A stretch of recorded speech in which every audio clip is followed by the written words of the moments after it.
Bonjour et bienvenue sur Chronique du Yoga Doux. Je suis Yvonne, professeure et ingénieure de yoga spécialisée dans le stress et la sédentarité. 2 fois par mois, je te partage des enseignements de physiologie du stress et du yoga et des outils d'anatomie pour développer ta résilience au stress, retrouver de la mobilité en toute sérénité et sécurité grâce à une pratique de yoga personnalisée sur et hors du tapis.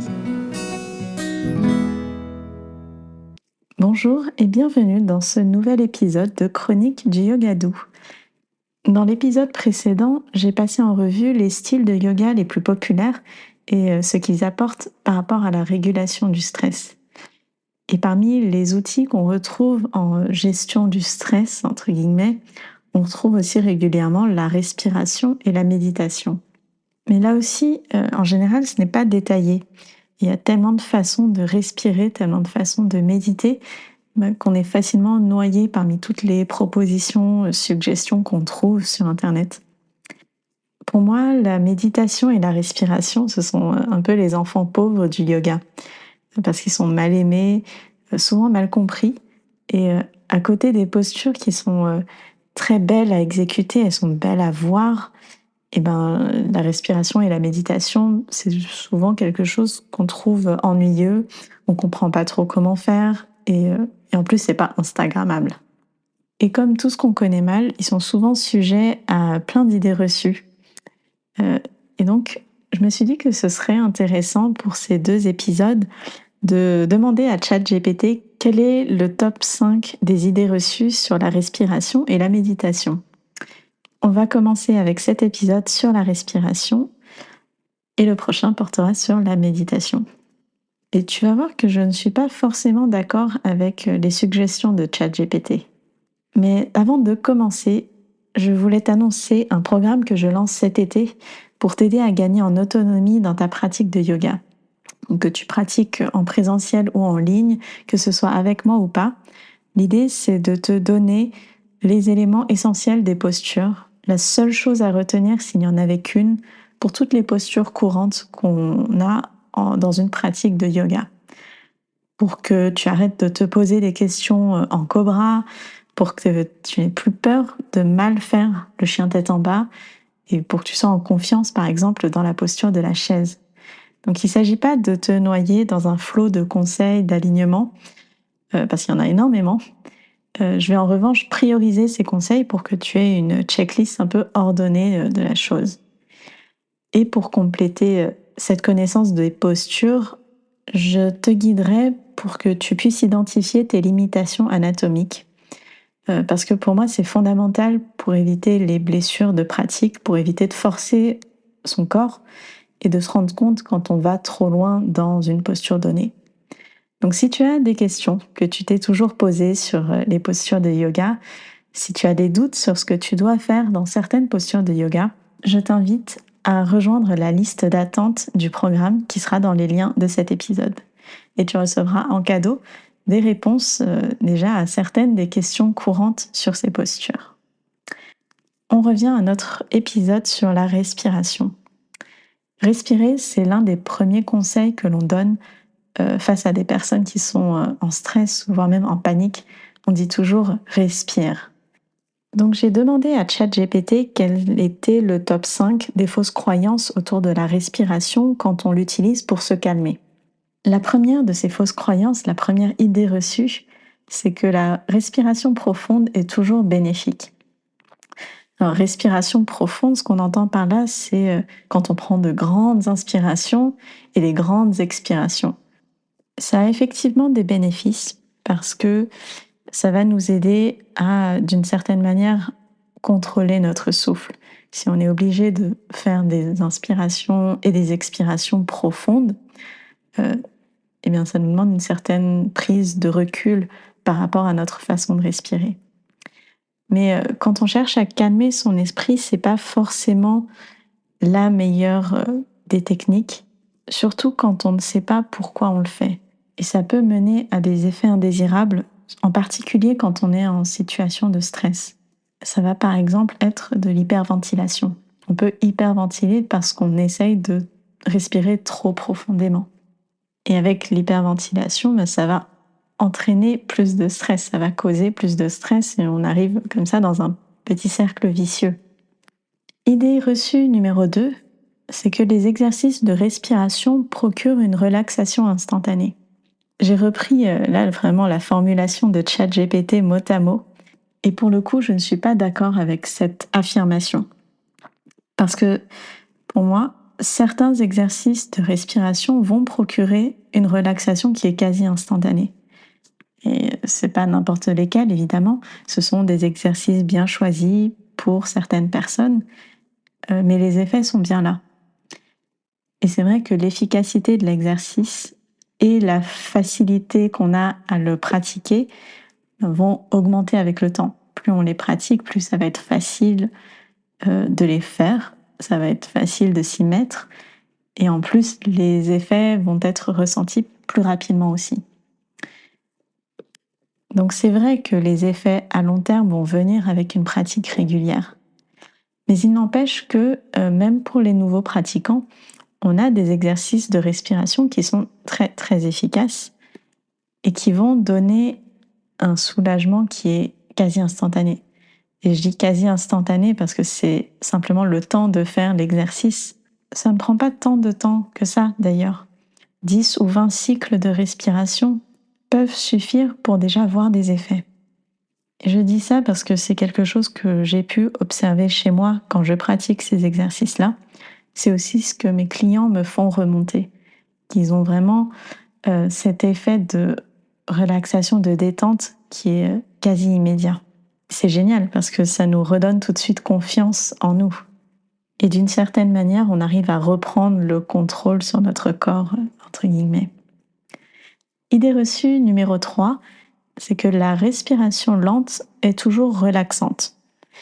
Alors ici, je trouve qu'il y a une subtilité dans l'interprétation des mots, parce que quand on pense à respiration lente, on a toujours une idée, une image qui nous vient en tête, et on va essayer de reproduire ce que fait cette image qu'on a en tête. Donc je vais expliquer un peu ce qui marche et ce qui marche pas par rapport à ça. Alors, respirer plus lentement qu'à son habitude, quand on est stressé, oui, ça va marcher, ça va être relaxant. Il y a une autre condition qui fait que ça va être relaxant, c'est pas juste la lenteur de la respiration, c'est le ratio durée de l'expiration sur durée de l'inspiration. Mais du coup, à l'inverse, respirer sur un rythme qui est trop lent par rapport à nous, par rapport à notre habitude, quand on essaye de se forcer à respirer beaucoup plus lentement que ce qu'on a l'habitude de faire, ça veut dire si par exemple nos expirations naturelles durent 2 secondes et qu'on veut aller jusqu'à 6 secondes d'un coup, et ben ça va au contraire nous générer du stress. Donc respiration lente, oui, mais ça dépend à quel point on va lentement. Idée reçue numéro 4, les exercices de respiration sont sûrs pour tout le monde. Alors c'est en majorité vrai. Surtout quand on parle des exercices qui ciblent la détente et la relaxation, il n'y a pas vraiment de risque, en général. Par contre, si on sort de ce contexte de détente et de relaxation, on arrive sur des exercices de respiration qui vont au contraire servir à stimuler le corps. Et c'est par exemple celle qui est pratiquée par Wim Hof, The Iceman, pour supporter le froid. Elle vise en fait à accélérer le cœur. D'ailleurs, en yoga, il y a une respiration qui est très très similaire à ce qu'il pratique. Donc là aussi, il y a un peu un protocole à comprendre, à suivre, des principes directeurs qui font que l'on va pratiquer ces exercices-là en sécurité. Donc dans le cas du stress, dans le cas où on cherche à soulager le stress, ça va évidemment pas être quelque chose que l'on recommande, ce type d'exercice-là. Et enfin, idée reçue numéro 5, la respiration abdominale est la seule méthode efficace pour la relaxation. C'est vrai que c'est l'une des respirations les plus simples à mettre en pratique. Par contre, c'est loin d'être la seule méthode. Il y a d'autres exercices de respiration qui sont aussi très efficaces. Je vais citer par exemple la respiration en carré qui est très connue ou la respiration nasale alternée. Mais encore une fois, il y a une question de compréhension de l'exercice, du principe directeur qui guide ces exercices-là. Et ce que je recommande toujours aux personnes, à mes clients, c'est de comprendre le principe de l'exercice pour pouvoir ensuite l'adapter à eux, à leur façon de respirer. Parce que finalement, quand on comprend la théorie, on est beaucoup plus à même d'appliquer les exercices en conscience de ce qu'on fait.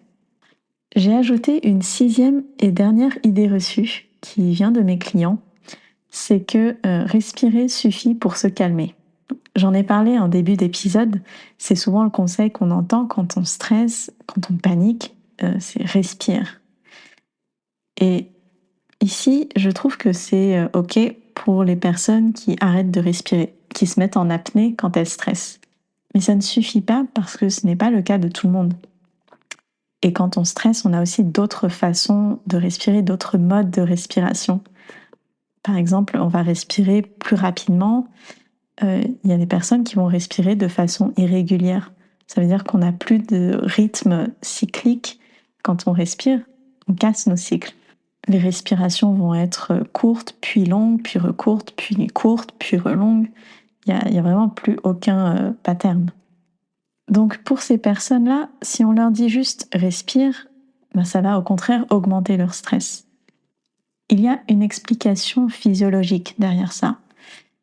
Notre façon de respirer engendre une réponse du corps.